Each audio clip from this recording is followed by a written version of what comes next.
Welcome to School Dance Stories. My name is Lauren Messina, and I'll be your host for today's episode. Today, we're talking to Mary Carol Shanae. Mary Carol is a level 6 member of our school dance community, and it's such an honor to have her here today. In addition to her awesome Conditioning for Dancers class, Mary Carol has shown work in our first community showcase, and she facilitated our very first movement compilation challenge, which is now a regular tradition in our community. Join me in welcoming Mary Carol Shanae. Mary Carol, it's great to have you here. It's great to be here. Before we start, I wondered if you could just share about how you started dancing.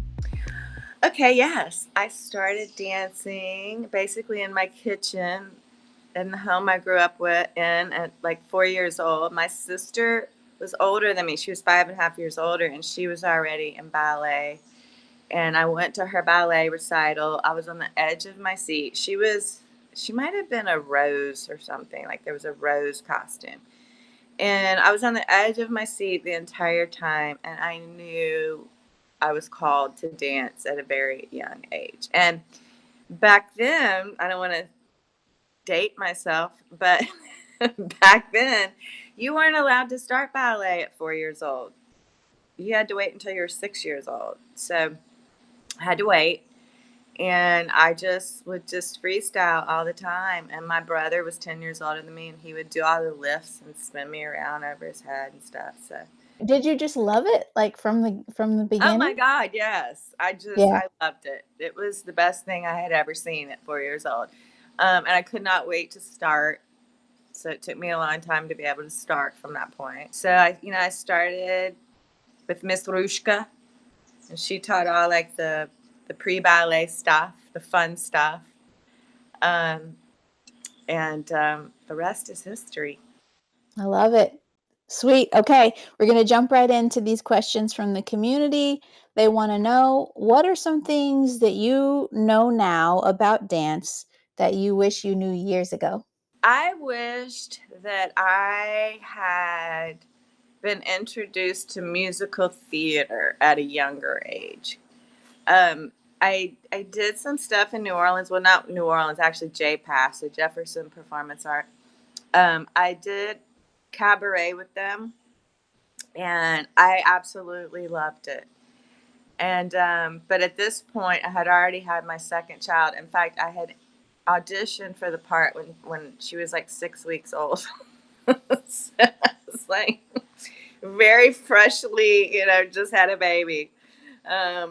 But then, that was just for auditions. And then by the time we actually finished the production, she was 9 months old. So we did it a few times.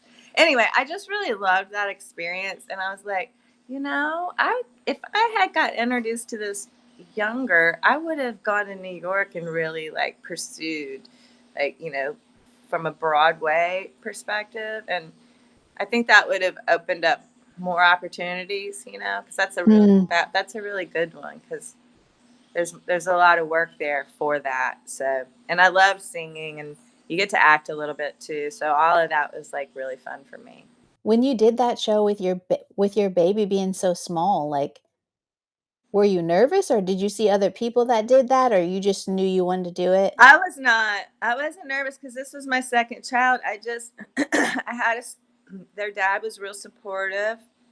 And it just worked out for me. I feel like I've always been a performer, and I didn't want motherhood to get in the way of that, because it brought me and brings me so much joy to perform. So we just made it work. You know how there are so many people in the community that are just starting out with dance? What advice would you give someone who's just starting out with dance and someone else asked about with ballet? I'm going to say, if you want to take ballet, to go for it, and just know that it's probably the hardest dance discipline you're ever going to do. There's so much precision involved.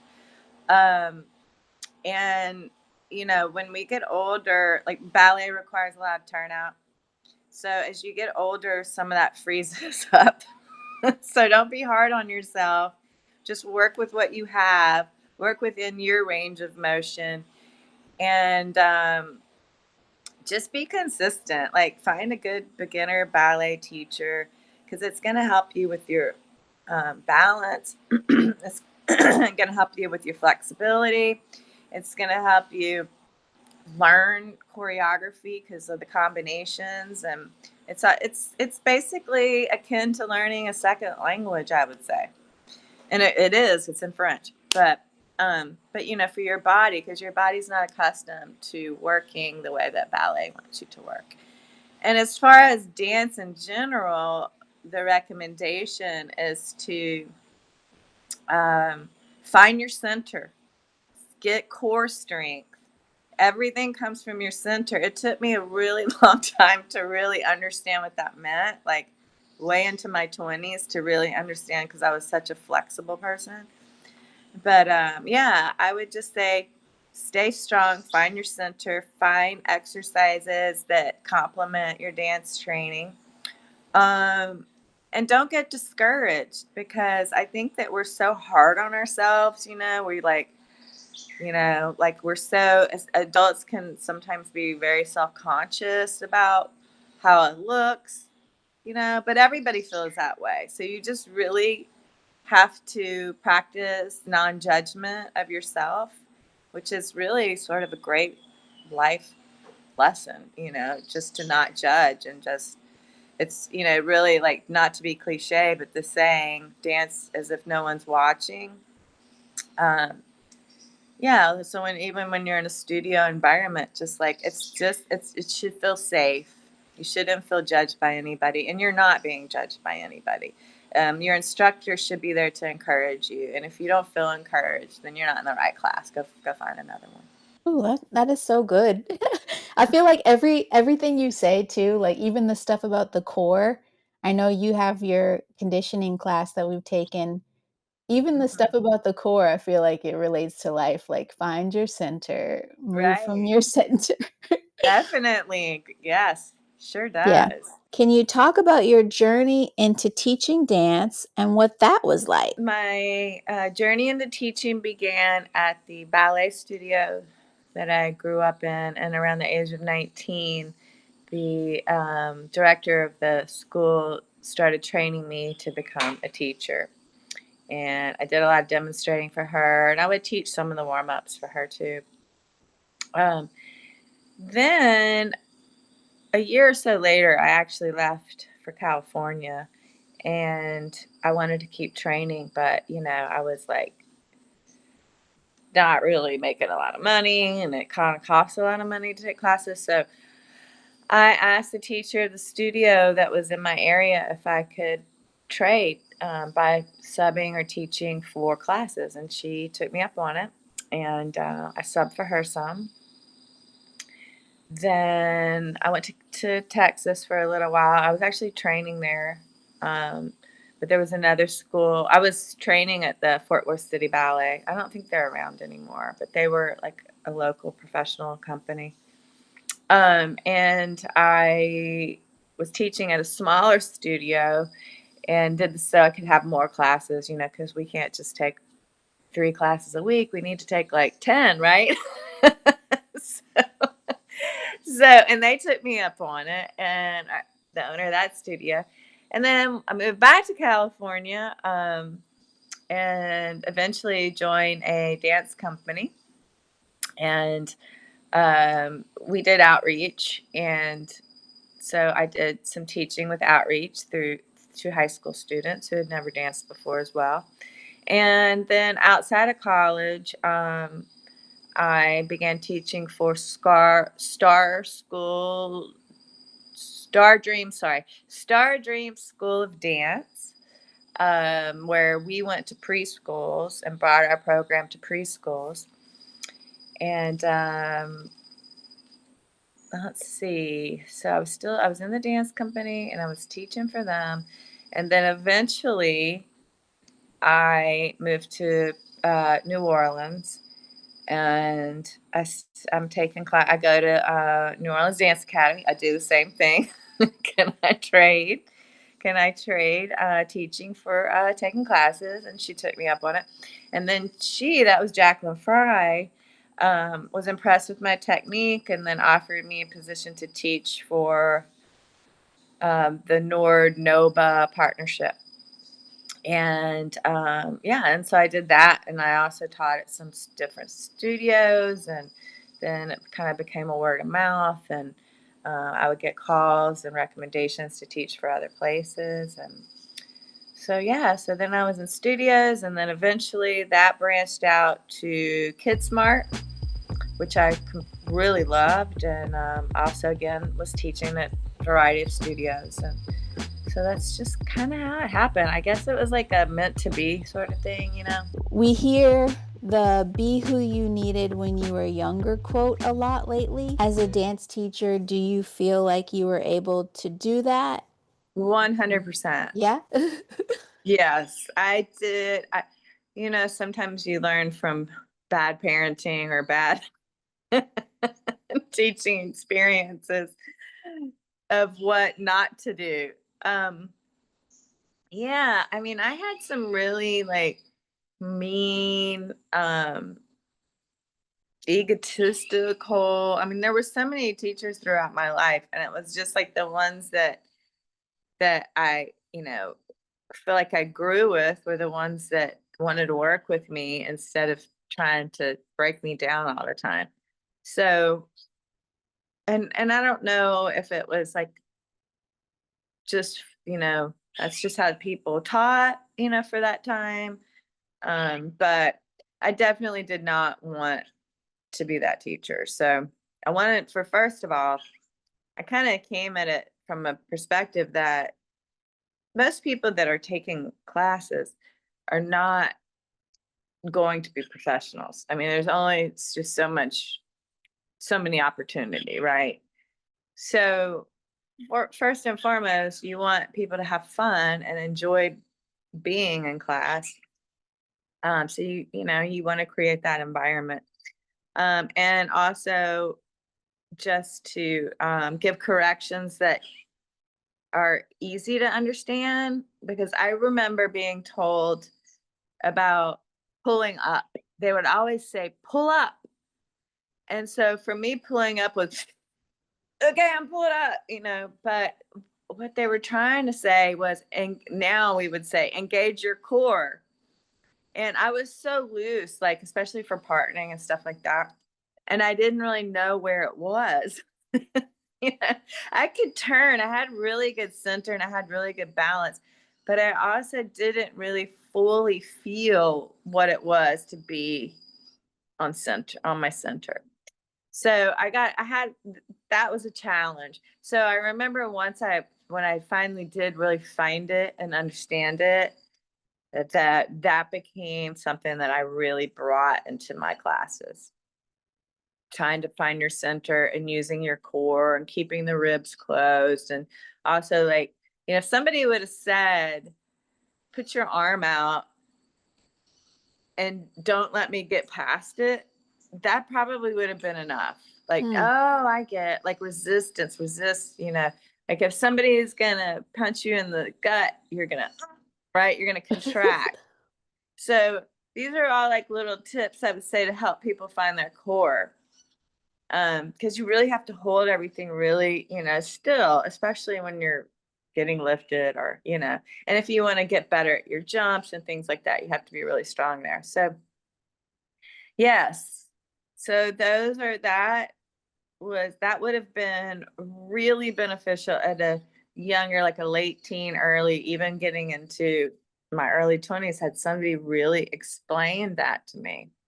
So Mm, it was actually kind of, I think Pilates had a lot to do with it. okay. Yeah, I think it really, really helps me understand that whole concept. So yeah, and just you just want people to have fun. And I know that I wasn't always like the most fun teacher because you still like are a teacher and you get aggravated by personalities and people not taking it seriously enough or working to their fullest, ability, and all those things. So, but that was my goal, was to make it fun and then to try to compensate for when I wasn't fun. Like, so what do y'all want to do? Let me see your choreo. Let me see what your moves would be. Yeah, that's So, cool. yeah. I love that. Um, okay, this next one, I don't know if you consider yourself a retiree from dancing, but the question was, as a retiree from dancing, do you ever really stop dancing? And maybe that's just in general. Yeah, I mean, I feel like I retired from teaching for sure. Um, I think I have retired from things that are no longer serving purpose in my life. So, and but I am opening doors and channels towards, and I have the opportunity. I mean, you don't get to just do this at any age in your life. Sometimes you have to wait. So, um, and I think just as a creative person, like really, I guess it really like took me maybe up until like even 10 years ago to realize I am an artist, Mm, and my art came out in dance. Some art people come out in music or in paintings, but mine came out in dance, but I am an artist. So what does that mean? How do I nurture my soul? And I don't think it's a thing that artists can turn off. I don't think you just hit 58 years old and just say like, "Oh, well, I'm done. I'm done being an artist." So, I mean, I find that to be kind of depressing. So, um, yeah. So I'm just opening up different channels, and I think that staying connected through dance, and I think that even this community that you invited me to was another hand played by the universe to just say, you don't have to completely disconnect, and you can still have community without feeling like you're overburdened or overworked or so it has been really, I mean, I've produced things that over the past year that I would not have done had we not met. So I mm, really appreciate you for that. And then I also think, I'm trying to, my next goal is to go to LA for a couple of months and take some acting classes. And, I have written those two screenplays, and my daughter yes. there, I share like some of the work I do, the videos, some of the dance stuff I do with her. And she's like, Mom, you could be so commercial here. Like, just bring your dance here. And like, you could probably even find an agent to like work with. Yeah. You're such a good dancer. So, and again, it's the work here, and it's just kind of freeing myself from expectations of, does this even look good? Mm, Like me dancing in the kitchen or whatever. Does it even look good? But the people I've shared it with are like really kind of moved by it. So hmm I guess, there is, and I have always been intrigued by more of a pedestrian type of style, like Paul Taylor, for example. Just not really knowing like how to get there, but I think I'm kind of getting there Mm, without really thinking about it. Just sort of just being in a moment and just being like, and I've definitely been influenced by you and other creators here, by like how you do your work and finding inspiration in whatever environment you're in. So, that's awesome. yeah. Yes, I love that. This is you kind of answered it, I think, but the last question was what keeps you feeling connected to dance and movement every day or any day? Well, a lot of days, um, music. I mean, I'm using it more like, okay, I want to stay strong, so I need to get in a little like dance workout. Especially, I'm trying to do a lot of like more work on my legs, like with lunges and a lot of plies and a lot of releves and like bouncy things. Um, so I just make it a point to do that at least three, if not more times a week in the evenings, like maybe while even dinner's cooking. While I have something in the oven, I'm gonna put on some music and just like do a little workout, and then I'll do like a little improv with it if like a song comes on that's like really moving me. And So that's kind of how I stay connected to it, and I found a time in the day that that works for me. So that's kind of the last couple. I guess up until a couple of weeks ago, it would just be sporadic, but I kind of found like a better schedule because I want to be a little more serious about keeping my legs in shape, especially because I've Mm, got all that stuff in my groin area, and this is just for everybody out there that has like, if you have like soft tissue pain or, ah, tendon pain or ligament pain, we want to just like stretch and just nurture and not overdo. But then I think what happens is you start to lose muscle mass and then mm, it's putting more of a strain on that area. So it's just 50% is my new 100%. Like yeah. I'm just gonna work through it up until like right at that point of pain. So I'm not really even at grand plies every day. Sometimes I'm just doing demi plies because it kind of hurts. But I'm feeling myself building towards getting stronger just by being like, I can't just ride my bike and do yoga. It's not enough. I've got to do, because even walking sometimes is a challenge for me. Mm, So just yeah, because of where the pain hits. But it's like I think if I'm stronger, I'm gonna feel it less here in the yeah. soft tissue area. So don't lose your muscle mass, and the older you get, it wants to go away. You have to fight No. hard. You have to fight really hard keeping it. So diet, rest, water, do your weight resistant exercises. Mm. That makes me think of the two, I guess two, maybe, no, maybe three dance conditioning classes that we had with you. Can Uh-huh. you talk about like how you developed that program? And also, I guess even if anyone is watching this wants to connect with you about the program, how would they do it? Yeah. Well, I would be happy to do a session with anybody if they wanted to. So just reach out to me. The the dance conditioning came from, okay, so I'm in Costa Rica, by the way. For those people who don't know. And I came here like, I don't know, 14 months ago now or 13 months ago. Um, and I was feeling very injured in my sacrum, like I said, my groin area and stuff. And so I wanted to create something for me so that I can stay engaged in some sort of a dance training without any type of stress on any of these areas. And especially my hips. I tore my labrum a while back, and so that's always been like a sensitive area for me. But and I know a lot of people who have knee injuries, and that's a common thing with dancers as well, knees and hips. So just through like a lot of the different techniques of dance that I've done, and also through like physical therapy training, through Pilates, through yoga, just things that are easily accessible but still build on core strength. And um yeah, so that's in balance, we stretch, we work our core, we work on balance.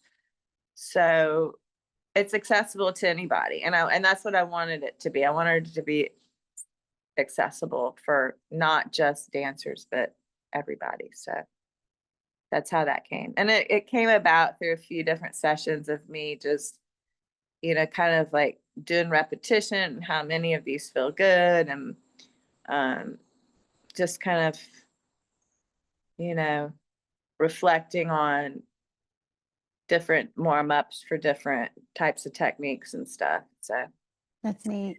yeah. I love that. And since I guess reconnecting with you and like you being a part of the school dance community, I feel like you're such a leader in that space and you like just made stuff happen that we wouldn't have done otherwise. I'm thinking of like your piece in the showcase and also of like the challenge that you started that we've now done again and again with the dance challenge. Mm-hmm. Like, how do you, and even I know we recorded this a minute ago but I don't know if you said it this time. You mentioned when you were teaching, oh yeah, just showing up and asking if you could teach in exchange for classes. Like, does that just go get it, do it, come natural for you? Or if it doesn't come natural, like how would you encourage somebody to just like go and initiate some things like that? Um, you have to be bold. I mean, no one's gonna stand up for yourself as well as you are. So you just have to be bold and you have to look for those opportunities and don't be afraid of rejection. I mean, that's dance right there. It's like, don't be afraid of rejection, whether it's yourself or whether it's you're feeling rejected by, the people in the room, be bold, be confident, because everybody has something to offer. I mean, I think we're all dancers. Yeah, So it's all in us to do that. I like that. Yeah. Yay. Well, thank you for taking so much time. People will only see like a little snippet, but we feels like we've been here back and forth all day. Thank you for letting me take up your time and I'll put a link in the description if anyone is intrigued by this and wants to join the community. You can click the link and a percentage of the commission will be going towards Mary Carroll. Thank you for coming on and doing this. And you're the first person, so hopefully we'll have more on All school right. dance stories. Yes. Join school dance. You won't be sorry. You Yeah. can, you can dance anywhere outside your bedroom, your living room, the park. Yes. And there you have it, friends. Our first episode of School Dance Stories is in the books. If you like this episode, go ahead and like the video and subscribe for future content. We would love to see you inside the community. You can click the link to support Mary Carroll and join us today. All right. See you soon.